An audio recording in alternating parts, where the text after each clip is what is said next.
하고 성적을 올리고자 하는 학생들이 많거든요. 그러다 보니까 국어에 대해서 그 점수 간 격차가 등급 간 격차가 엄청 조밀한 거죠. 그래서 하나만 틀리면 이게 막 4등급, 5등급으로 떨어질 수도 있는 거예요. 그러니까 한 2, 3점 쟤는 나보다 하나 더 맞았는데 쟤는 3등급이래. 근데 나는 쟤보다 하나 더 틀렸는데 5등급이 되는 거죠. 이게 다른 과목에 비해서 국어가 굉장히 심해요. 근데 지금 광문 같은 경우에 보니까 수능 유형의 문제를 통해서 그 등급 간 격차를 좀 변별력을 주려고 하는 그런 문제를 냈더라고요. 그래서 그런 문제 유형을 제가 어머님들한테 드렸거든요. 지금 보시면 그 16번 문제 한번 봐주세요. 그 첫 장에 있는 16번 문제 같은 경우에 보면 가 같은 경우에 제 막매가라는 시가 있어요. 제가 드렸어요, 어머니. 제 막매가라는 그 시가 있는데 이거는 향가라는 시예요. 근데 이거는 교과서 작품이거든요. 근데 그 밑에 있는 나시, 이거는 시조라고 해서 이거는 교과서 외부 작품이에요. 그리고 하나는 향가라는 갈래고 하나는 시조라는 갈래예요. 그러니까 이런 수능 유형에서는 갈래 복합 유형의 문제가 나오거든요. 예를 들면 시조랑 현대시를 접목시키는 이런 문제들이 수능 유형이거든요. 그러니까 하나는 교과서 작품, 하나는 교과서 외부 작품. 이래서 두 개의 연관성을 가지고 수능 유형으로 문제를 낸 거예요. 근데 가는 딸딸딸딸 외웠어요. 내신을 하니까 난 공부 못해. 외우기만 하면 내신은 된다더라. 그래서 딸딸딸딸 외웠는데 정작 나 지문이 해석이 안 돼서 딸딸딸딸 외운 그 공도 없이 가 해석을 했음에도 불구하고 나와 연결고리를 못 찾아서 문제를 틀리게끔 만드는 거죠. 그러니까 보통 아이들이 내신 유형으로 공부를 많이 하는데 그 내신 유형으로 공부한 학생들은 이런 지문에서 헐 이거 뭐야? 처음 보는 지문이 나왔어. 그럼 이제 망하는 거죠. 당황하는 순간 그때 점수가 이제 떨어지는 거죠. 그죠? 이런 문제 유형이 나와요. 그리고 한 장을 더 넘겨보 19번 문제를 한번 봐주세요. 수능 유형의 문제를 출제했음에도 불구하고 여기는 분명히 외부 작품이 하나 나왔는데 선지를 보시면 19번 문제에 1, 2, 3, 4, 5번 선지를 보세요. 그러면 진짜 생판 모르는 배우지도 않은 시조들 있죠. 그게 5개가 다 실렸어요. 그럼 이런 경우에는 아이들은 이 문제는 버리는 문제 일단 패스하고 봅니다. 그리고 나중에 답안지에다 그냥 마킹을 하는 거죠. 그러니까 이런 경우라면 평상시에 국어 공부에 대한 이해가 없는 학생들은 이런 문제는 그냥 틀리고 가는 거예요. 아이들이 가장 싫어하는 문제 유형이 지금 19번 같은 문제거든요. 그러니까 이런 유형의 문제를 내서 변별력을 주겠다는 얘기예요. 그러니까 한 30-40% 정도의 비중이더라고요. 30-40%의 비중이면 1, 2, 3등급까지는 고정인 거죠. 4등급부터는 잘 찍으면 3등급, 못 찍으면 5등급 이렇게 떨어지는 거예요. 그러니까 적어도 광문이 학생 수가 많기 때문에 3등급까지가 꽤 돼요. 한 400명이라고 쳐도 그러면 11%니까 44등까지거든요. 그러면 44등 정도의 아이들은 이 문제를 실수로 틀리면 3등급이 되는 거고 정확히 알아서 맞으면 1, 2등급이 되는 거고 요런 걸로 1, 2, 3등급을 고정시키고 4, 5, 6, 7 얘네들은 내신 공부만 한 학생들을 위주로 해서 등급을 주겠다는 얘기예요. 근데 지금 현재 대입시 방향이 이제 내년부터 미니멈 40, 올해부터 그러니까 미니멈 40 수능을 정시를 본다고 하잖아요. 그리고 내후년 되면 미니멈으로 50%를 정시 비중을 둘 거라고 해요. 그리고 서울대를 비롯해서 몇몇 주요 상위권 대학들은 내신을 수능 점수에 내신을 반영한다고 하잖아요. 그죠? 근데 내신을 절대평가 형식으로 해서 A, B, C, D 등급으로 나눠서 A 등급 아이들은 붙을 수 있지만 똑같은 점수를 맞지만 만약에 점수가 90점, 80점 이렇게 등급으로 정성평가로 나누게 되면 B등급의 아이들은 상위권 대학을 수능을 만점을 맞고도 못 가는 거예요. 그러니까 내신을 버릴 수가 없어요. 특히나 1학년 같은 경우에는 내신을 꽉 잡고 가야 돼요. 1학년 때 내신을 꽉 잡아놓은 학생들은 정시를 준비하든 아니면 수시를 준비하든 무리가 없는 거죠. 3학년 때 가서. 보통 이제 다른 학교 이제 배제 같은 경우에도 아이들이 1학년 끝나고 나면 1학년 때 내신이 안 좋았던 학생들은 보통은 다 포기를 해요. 난 이제 정시로 돌릴 거야. 이렇게 포기를 하거든요. 근데 그럴 거면 학교를 다닐 이유가 없죠.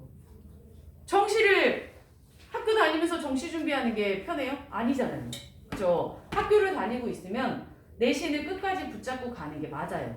근데 다행히 국어는 학교에서 하는 교과 과정이 수능 과정과 그렇게 많이 다르지 않아요.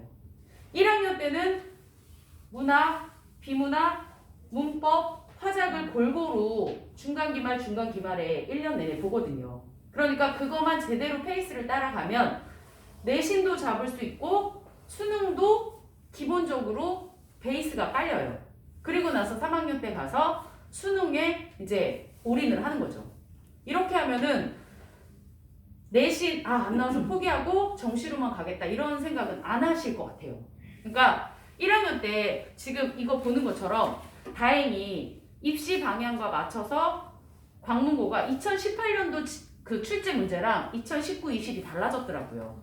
2018에는 교과서도 바뀌었지만 그때 당시에는 완전 내신 유형의 문제를 출제를 했었어요. 근데 어떻게 발빠르게 이렇게 딱 적응을 해갖고 수능 유형의 문제를 30-40%를 출제하는 거 보면 그래도 광문고가 이제 앞으로 입시 트렌드를 읽은 것 같아요. 그러니까 요 내신을 잘 적응하면서 수능 준비도 같이 하면 뭐 무리 없이 고등학교 생활을 해 나갈 것 같아요. 그래서 문제를 보시면 제가 여기에다가 수능 유형의 출제 유형을 거기다가 해놨어요. 객관식과 서술형은 7대3 정도의 비율이 나오는데 다른 학교에 비해서 조금 특징적인 게 광문고는 문제수가 많아요.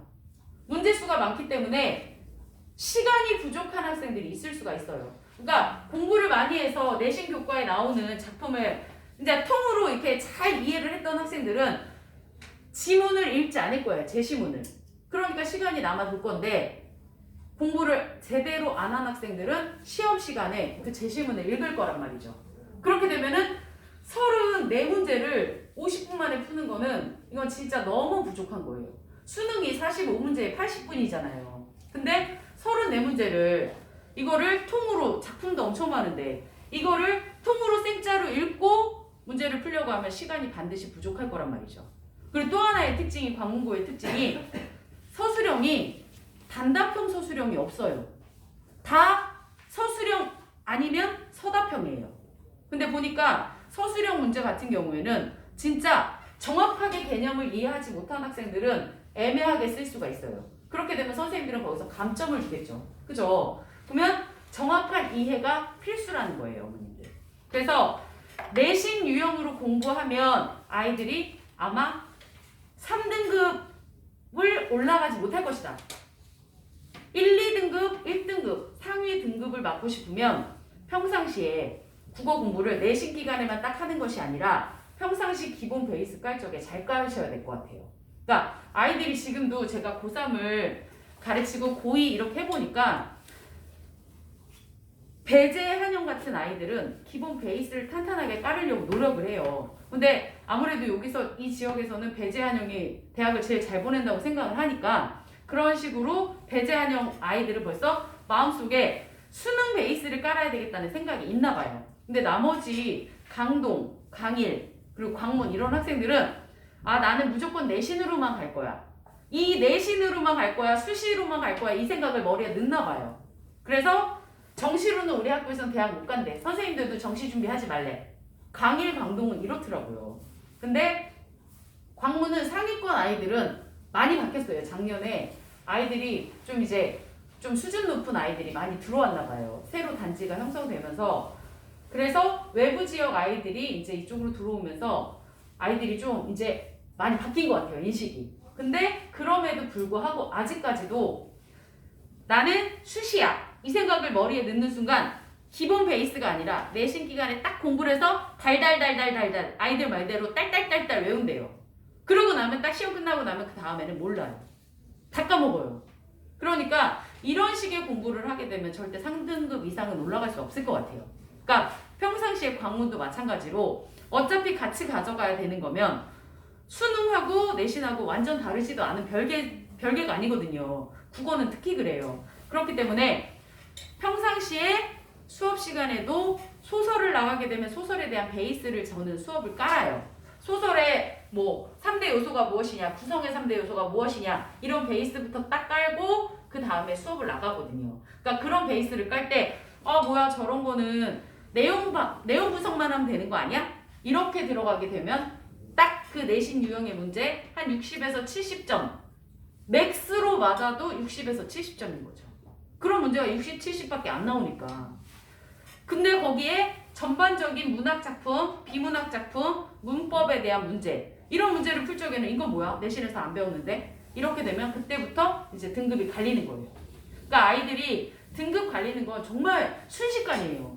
마음 어떻게 먹느냐에 따라서 내신도 정시와 다르지 않은데 그 내신 수시만 가져가겠다고 생각하는 아이들은 이제 마음 자세에서부터가 이제 수능은 와버리는 거죠.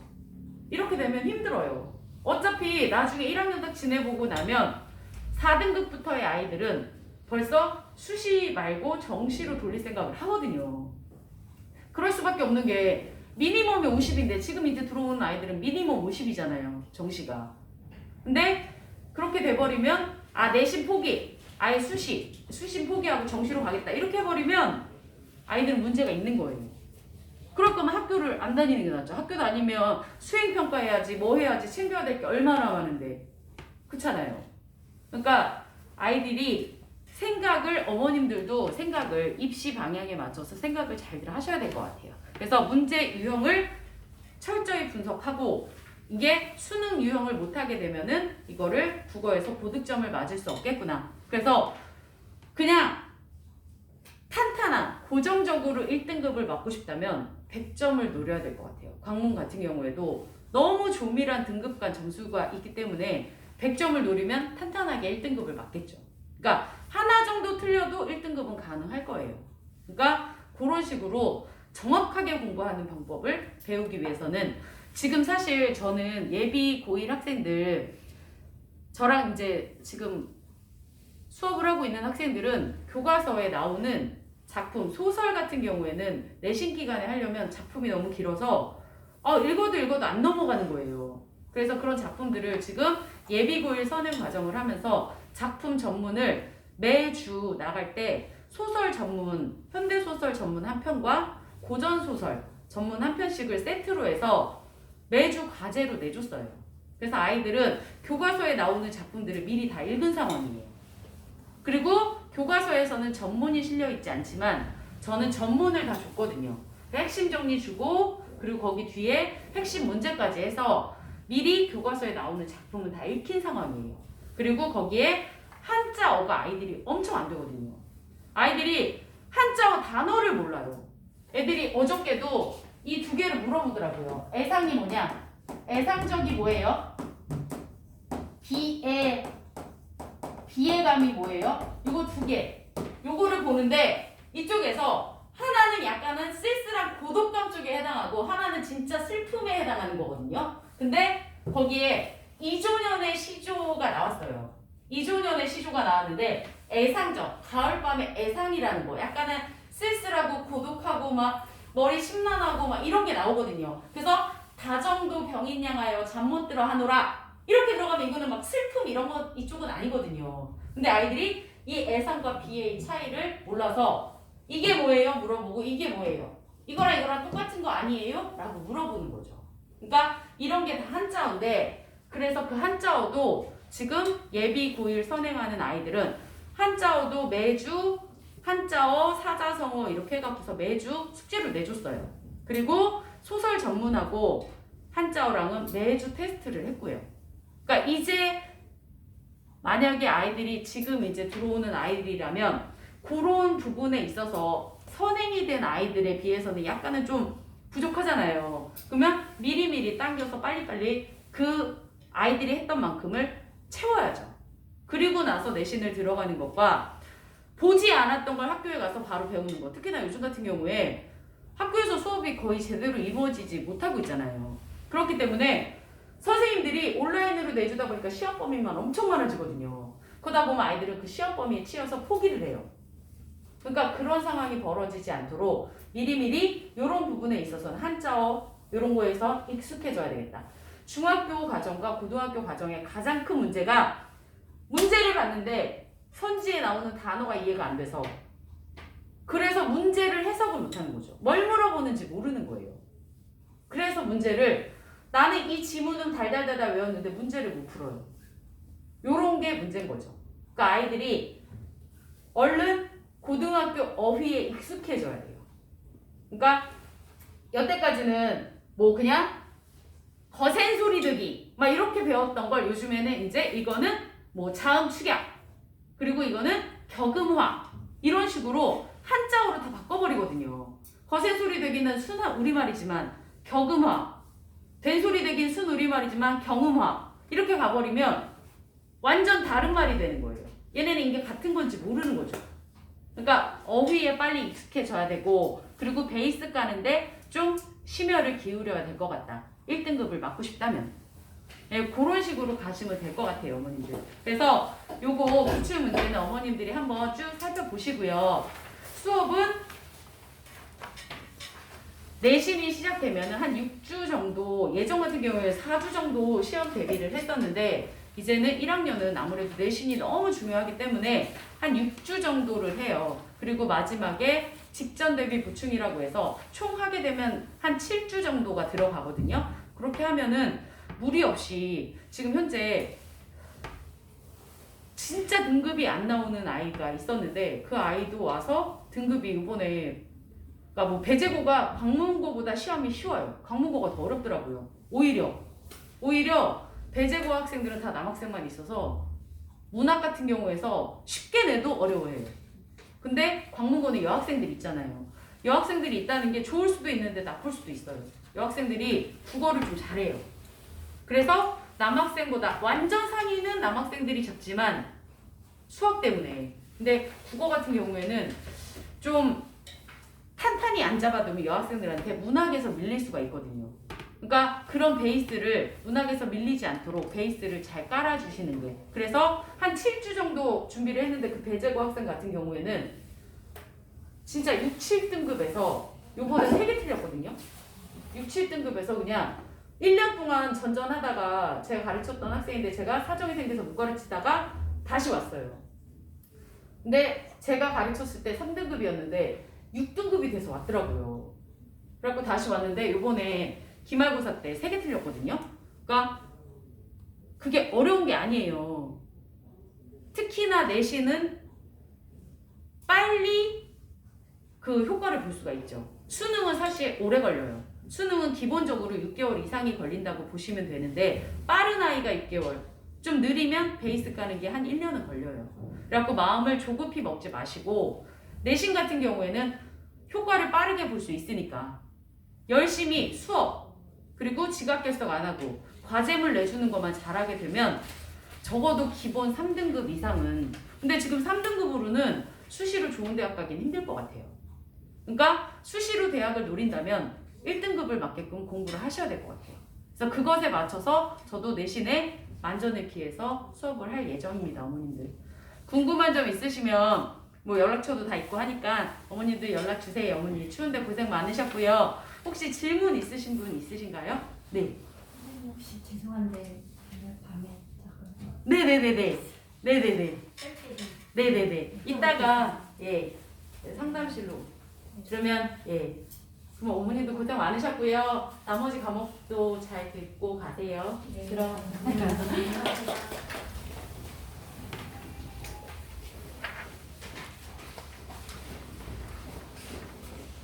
들어오세요.